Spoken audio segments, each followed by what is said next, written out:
The German silent horror film The Cabinet of Dr. Caligari was directed by Robert Vine and written by Karl Mayer and Hans Janowitz. The film was shot in Berlin and released in Germany in 1920. The movie wasn't really all that successful financially. What it made at the box office was only about a third of what it was spent on its budget. However, the movie has maintained a lasting legacy as one of the original pieces of both the horror film genre as well as German Expressionism, a movement that blew up right after the First World War.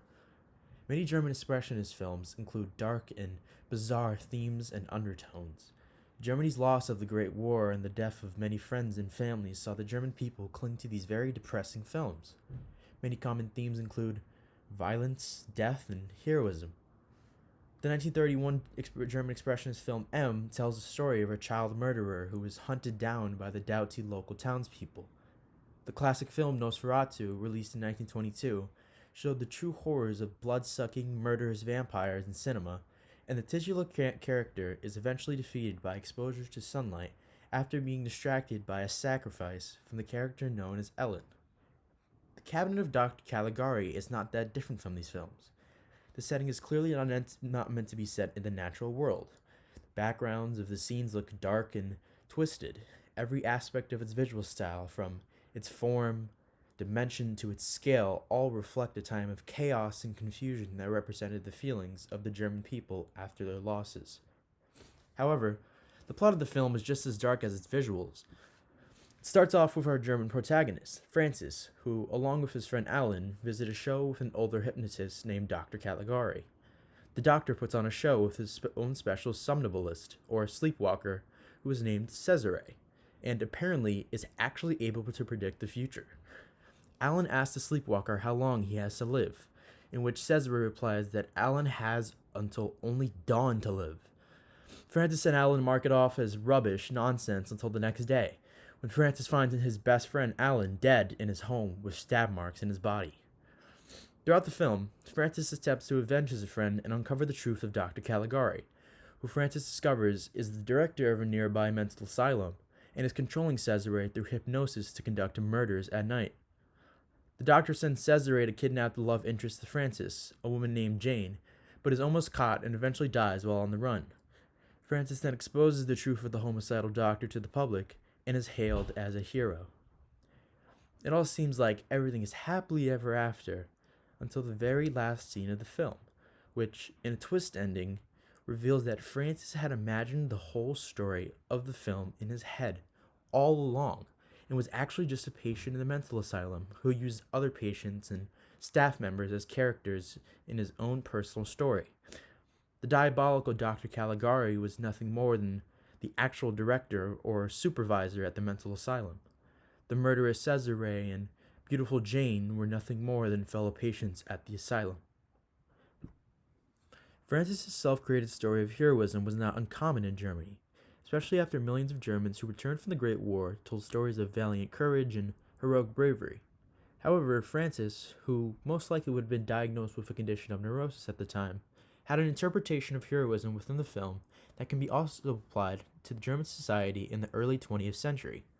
The Cabinet of Dr. Caligari helped Germany develop the cult of heroism and therefore cult of death, which allowed the people to easily accept fascism and the Nazi Party in the 1930s and 40s. You might be thinking, that's crazy. How could one film ease the people into thinking that fascism or Nazism was okay? Well, let me explain. Following World War I and the massive ramifications imposed on Germany in the Treaty of Versailles, the German people had a desire for a hero that would save Germany from its post-war troubles. Germany long awaited its hero, and many citizens who had ideas on how to revitalize the economy and culture of the country were given massive support in the hope that they would eventually lead the country.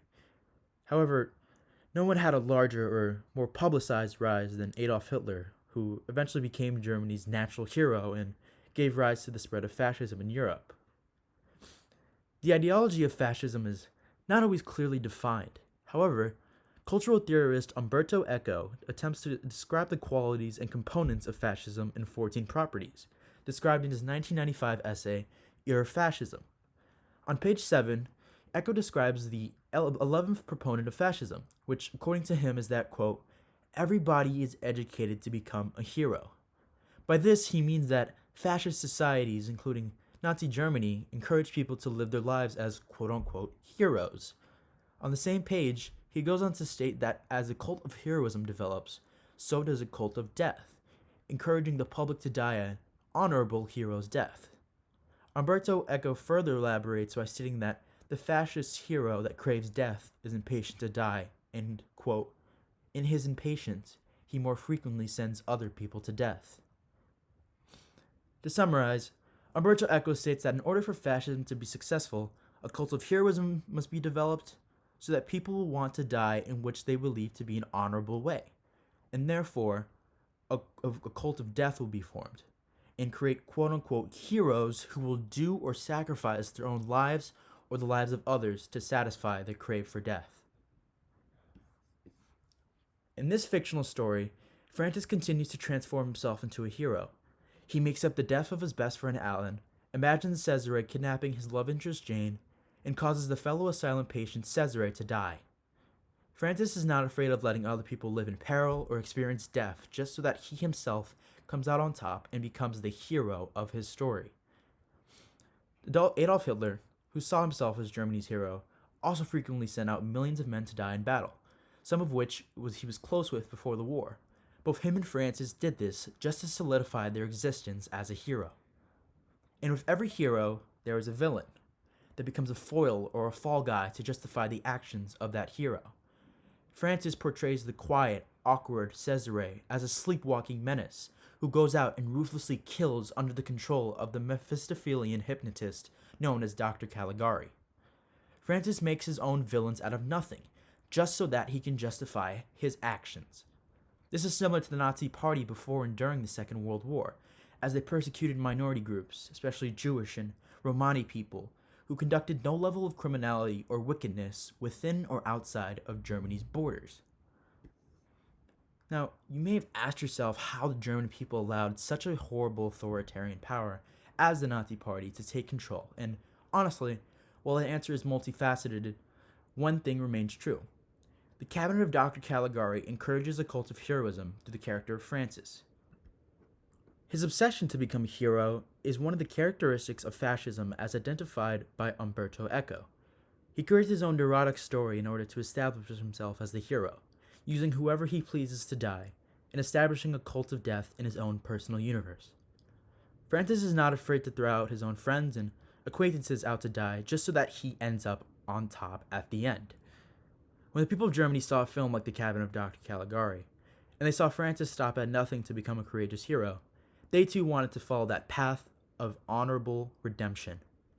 I am sure that it was inspiring to see someone like Francis shine and become a hero in such a dark and chaotic world. However, it's nothing more than a false reality, and many people who craved a heroic death most likely saw themselves in the front lines of World War II, where they were sacrificed by another person who had that same psychotic craving of death, who established a cult of heroism and death around himself. Adolf Hitler.